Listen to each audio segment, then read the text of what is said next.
AIADMK engine இல்லாத car என துணை முதலமைச்சர் உதயநிதி ஸ்டாலின் விமர்சித்திருந்த நிலையில் இன்ஜினை நம்பி ஓட அதிமுக நீராவி ரயில் இல்லை, புல்லட் ரயில் என அதிமுக முன்னாள் அமைச்சர் ஜெயக்குமார் பதிலடி கொடுத்துள்ளார். கார்ல பேட்டரி டவுன் ஆனா அதை 4 பேர் தள்ளி விட்டு ஸ்டார்ட் பண்ணலாம். ஆனா கார்ல இன்ஜினே இல்லைன்னா எவ்வளவு தள்ளினாலும் அது ஸ்டார்ட் ஆகாது. இன்ஜின் இல்லாத கார் தான் இன்னும் இருக்கக்கூடிய அண்ணா திராவிட முன்னேற்ற கழகம்.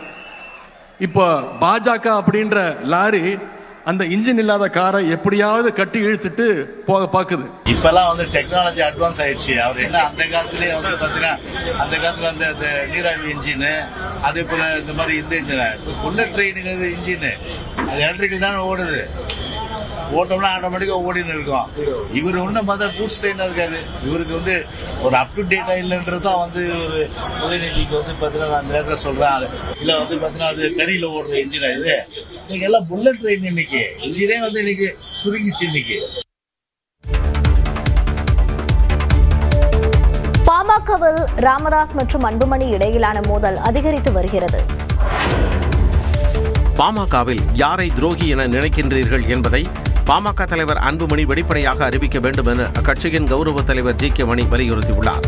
மருத்துவர் ஐயாவும் மருத்துவர் அன்புமணியும் ஒன்னா சேர்றாங்கன்னு சொன்னா யாரெல்லாம் துரோகி வேண்டாம்னு நினைக்கிறாரோ நாங்கள் கட்சி விட்டு வெளியே போயிடுறோம். என்ன ஜி.கே. மணி சொல்றாருன்னு வச்சுக்கோங்க, நான் பாட்டாளி மக்கள் கட்சியிலிருந்து விலகிக்கிறேன், சட்டமன்ற உறுப்பினர் பதவியை ராஜினாமா பண்றேன், நானே என் குடும்பமா என் மகனா யாரும் கட்சியில இல்லை, ஆனா எந்த கட்சியும் போக மாட்டோம். சென்னையில் செய்தியாளர்களிடம் பேசிய அவர் அன்புமணியை அவமானப்படுத்த மாட்டேன் என்றார். ராஜாவினுடைய மகன் எப்படி இருப்பாங்க? எங்க மருத்துவரையா ஒரு ராஜா மாதிரி நாங்கெல்லாம் பாக்குறோம். அவர் மகன் ஒரு கண்ணுக்குட்டி, ராஜா வீட்டு கண்ணுக்குட்டி, ஓட விளையாடும், அவன் கொடுத்துட்டு தான் இருக்கணும், எட்டி உதைக்கும், சீரி பாயும் அப்படி நினைச்சுக்கிட்டு அதெல்லாம் பொறுத்துக்கிட்டு தான் இருக்கும். மனசாட்சி இல்லாத மனிதராக அன்புமணி மாறிவிட்டதாகவும் ஜி.கே. மணி குற்றம் சாட்டினார்.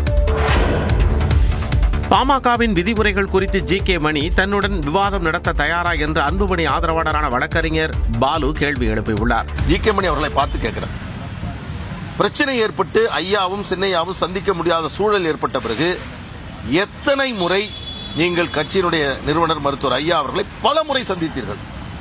பல முறை மீண்டும் மீண்டும் போய் உட்கார்ந்து பேசுனீங்க. எத்தனை முறை மருத்துவர் சின்னையாவை நீங்க சமாதானத்திற்கான பேச்சுவார்த்தையை எத்தனை முறை நீங்க நடத்துறீங்க? இதனிடையே பாமகவில் அன்புமணி தரப்பில் தேர்தலில் போட்டியிடுவதற்கு விருப்ப மனு விநியோகிக்கப்படும் நடவடிக்கையை அக்கட்சியின் நிறுவனர் ராமதாஸ் கடுமையாக விமர்சித்துள்ளார்.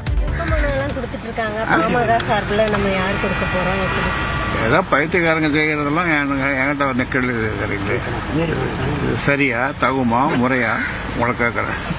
பாமகவில் அன்புமணி ராமதாஸ் இடையேயான மோதல் நீடித்துக் கொண்டே செல்கிறது.